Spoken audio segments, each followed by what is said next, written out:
Shalom, all praises to Yahweh, Ba'ashem, Yahweh Shai, Ba'ashem Rakah Kodash. Double honors to the apostles and the elders of Great Millstone, and shalom to the Akim that are teaching his word. Shalom Yahweh, Ba'ashem Yahweh Shai, Ba'ashem Rakah Kodash. Now, as you can see here, it's an article and it says, France gives up a part of looted colonial treasures. All right. So the French government has basically signed a deal with the government of Benin, which is a West African country, right? I believe it borders Nigeria, and they've signed a deal where they're giving back part of their artifacts, all right, back to Benin, artifacts that the French colonial army looted. You know, so these are signs, you know, that Esau's going down. That's a sign that Esau's going down, man. You know, we know he's going down anyway, but the fact that they're giving up colonial, you know, things that they've stolen from their colonial past, you know, that's a sign he's going down. You know, because when Esau had these things in his grasp, he would never give them back. But he's showing you the Lord's putting the spirit on these devils putting the spirit on, you know, basically Esau's soft now. He ain't what he once was, pretty much. He's getting softer now. He's giving up treasures. Because they're on their way out, man. You know, and everyone's seen Esau for what he is, the thief that he is. So it says France gives up a part of looted colonial treasure. When I say soft, I mean like in the sense of they're not as hardened as they once were, man. Pretty much these Edomites, you know, they're still ruling, but back in like the times when they had us in slavery in the 40s, 50s, 60s, they were some hard spirited devils, man. Now they're looking all weak to the planet, man, because now their true nature's coming up. That they're the pathetic, you know, wimps that they are, man. Pretty much. So it says France gives up a part of looted colonial treasures. All right. It says France transferred ownership of 26 royal treasures, including sacred altars and statues stolen from Benin some 130 years ago, back to the African state as President Emmanuel Macron met his counterpart Patrice Talon in Paris. All right. So they're giving back 26 royal treasures. All right. That they had stolen from Benin, man. All right. And it says 130 years ago, back to the African state as Emmanuel Macron met his counterpart Patrice Talon in Paris. On Tuesday, Macron said that he and Talon had signed an agreement earlier in the morning to return the artifacts, with the French president claiming he was very happy because it is a moment not only symbolic but moving and historical. Macron noted that the first repatriation request issued by the Beninese authorities in 2016 had been refused by the French government. Exactly. So in 2016, they refused giving anything back. But now fast forward to 2020, which ain't even that long ago, 2016, now they're giving things up to them because Esau's being exposed, man. And the Lord's weakening his power on the earth. I mean, ultimately, Yahweh Shai is going to come and take everything from them anyway. But, you know, these are the, signs that he's going down, man, where he's giving up things that he's stolen, you know? So it says, Macron noted that the first repatriation request issued by the Beninese authorities in 2016 had been refused by the French government at the time on the grounds that the treasures were an important part of the country's public collection. Yeah, so the French government, they said, we ain't giving it back at that time because it's an important part of our collection. Yeah, of your thefts. Because you go to the British Museum, the French Museum, wherever Esau's, the museums in Belgium, it's all the things they've stolen from the countries Jake dwelled in mainly.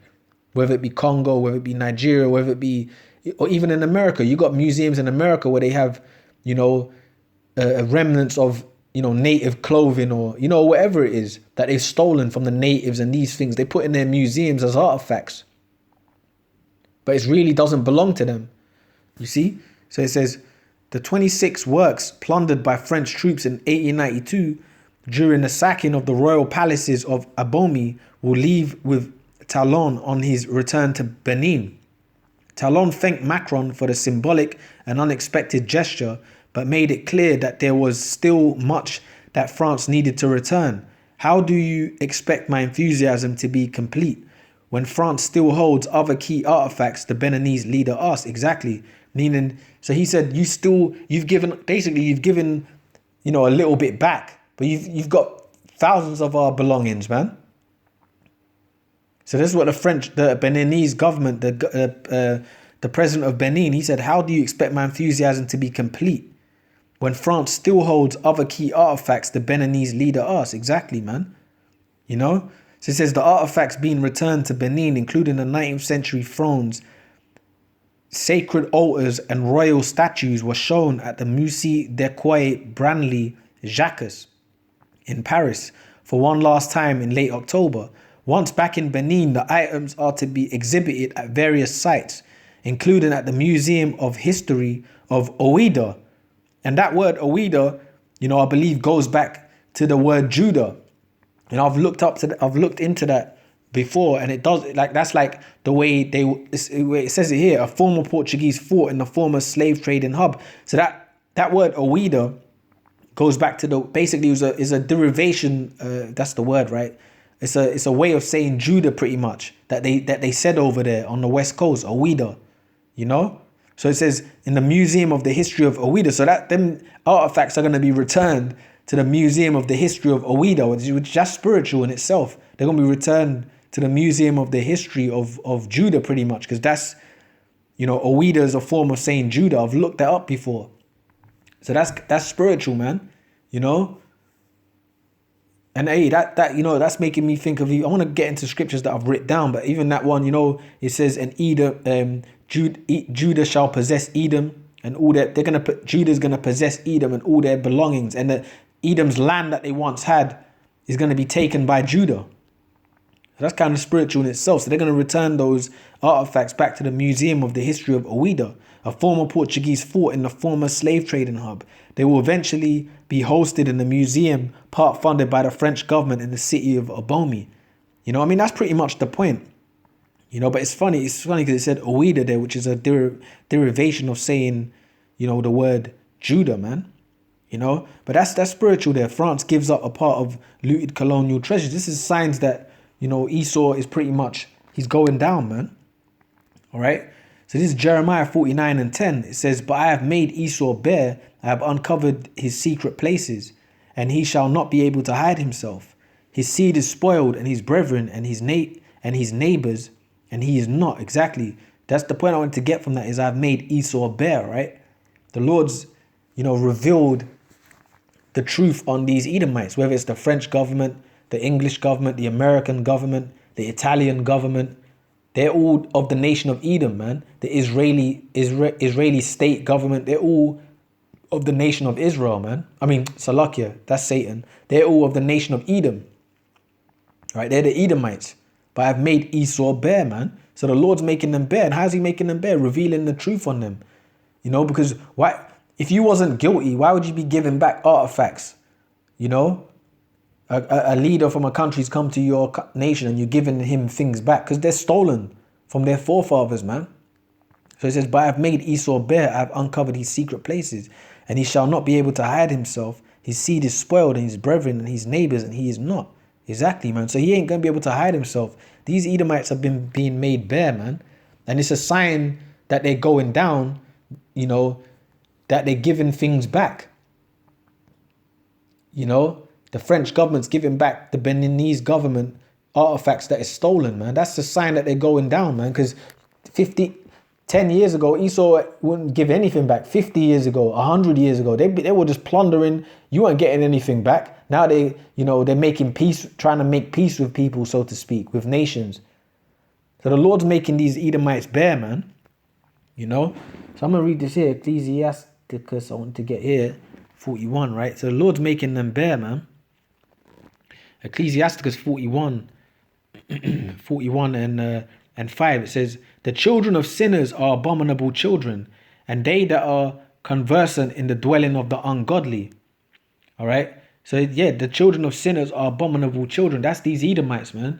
All right. They're children. These Edomites, like Emmanuel Macron, which is the president of France. He was, I believe, he was a banker. He's really inside with the Rothschilds and that. He was once a banker, but now he's the president of France. So it says the children of sinners are abominable children. These children of Edomites, they're all abominable children, man. And they that are conversant in the dwelling of the ungodly. And these people are the ungodly. They're the thieves of the planet. You know, the first criminals are Edomites, crimson, the red people. They're the thieves, they're the liars, they're the crooks of the earth. You know, but they've got everyone believing they're the righteous, man. You know, but that facade's coming to its end now anyway. That veil, is being lifted. Everyone's seeing Esau for what they really are, man.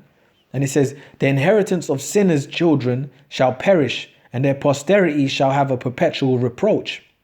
Yeah, the inheritance of sinners' children shall perish. Yeah, all their goods that they've stolen, pretty much, man. That's gonna be taken away from them. Their inheritance, because what's your inheritance? That's stuff that you get from your grandfather. Then your grandfather gets it from his father. That great grandfather gets it from his father. So things that are passed down. So it says the inheritance of sinners' children shall perish. It's gonna, because all the inheritance that Edomites have attained is through theft. So it's gonna perish. And their posterity shall have a perpetual reproach. Exactly. And that perpetual reproach is what? Now they're beginning to have to answer for their thefts, man. Because it's always gonna keep coming back on them, that reproach, man. It says the children will complain of an ungodly father because they shall be reproached for his sake. And that's happening now. Edomites, Edomites say, I'm not racist. I have black friends. I never took part in slavery. Why? Because it says the children today of these devils, they're complaining, all right, of ungodly fathers because their forefathers were ungodly. They were sinners. They were degenerate thieves, man. Because they shall be reproached for his sake. Yeah, because they're going to have to pay for what their foreparents have done, man. All right? Pretty much, man. All right? So it says, woe be unto you, ungodly men, which have forsaken the law of the Most High power, for if you increase, it shall be to your destruction. And these Edomites, they're breeding pretty much to be destroyed, pretty much, man, and to go in slavery in the future. Because when America's destroyed and different parts of the planet's destroyed, the Lord's going to send the elect to basically, put people in slavery in different parts of Europe and stuff, man. You're going to have Edomites over there in Russia that ain't, they're just there to be captured. They're going to be put in slavery, man. So it says, woe be unto you, ungodly men, which have forsaken the Lord the Most High, for if you increase, it shall be to your destruction. Yeah, so all these Edomites, man, whether they increase in wealth or whatever, they increase, their families on the earth, they're going to be destroyed if they're of the line of Esau, man. All right? So it says, and if you be born, you shall be born to a curse. And if you die, a curse shall be your portion. Yeah, if you be born, you shall be born to a curse because the curses are going to fall on them, man. All right? Slavery is going to fall upon them. Everything they've stolen, they're going to give it back. Beginning with the international bankers, they're going to go from rags to riches. And the fact that, there's probably more to the fact that they're giving back Benin, those artifacts and stuff. There's more to it. Esau don't give you nothing without you giving him something in return, right? We know that. But for Esau to publicly be giving things back to nations he's stolen from, which they're Jakes over there in Benin as well. There's a lot of Israelites. That's a sign he's on his way out, man. That's a sign he's on his way out. So I'm going to read this here. This is Job 20 and 15, right? It says Job 20 and 15. It says, he hath swallowed down riches, and he shall vomit them up again. The Lord shall cast them out of his belly. Exactly. Esau swallowed down riches, man. That's the point I wanted to get. Job 20 and 15. He hath swallowed down riches. Yeah, he's stolen everything from everyone. He's hoarded all the wealth that these Edomites have hoarded is through stealing from the other nations, man. Beginning with the Israelites, beginning with Negroes, Latinos, Native Americans. Everything they have is stolen from us first. And even when they've gone to these nations, when they've gone to Benin and different parts of Africa and stuff, where are they really, different parts of the so-called land of Africa, because really that's the land of Ham. Where were they stealing from? They were mainly taken from the lands Jake was in. Because Jake had kingdoms built there, man. Which, that's another video for another time. But they had kingdoms built there. So Esau was pillaging those kingdoms, stealing all the wealth from the kingdom of Judah. Because that's what they called it, the kingdom of Judah on the west coast. Fort Benjamin. They had all these names there, man. So Esau plundered them. So he swallowed down riches, and he shall vomit them up again. The Lord shall cast them out of his belly. Exactly. All the riches these devils have stole, the Lord's going to make them vomit it back up. They're going to give it right back to Yahushai first, man. Beginning with these international bankers, when the Lord returns, they're gonna be put in slavery, and everything they have, Yahushai is gonna take it, and then Yahushai is gonna distribute it amongst his people, man. Beginning with the elect, man. So these things, it's signs that these are more signs that these Edomites, they're on their way out. Their power is dwindling on the earth, man. So with that, I'm going to say all praises, unto Yahweh, Ba'ashem Yahweh Shai, double honors to the apostles and the elders of Great Millstone, and shalom to the Akim that are teaching this word. Shalom Yahweh, Ba'ashem Yahweh Shai, Ba'ashem Rakah Kodash. Shalom.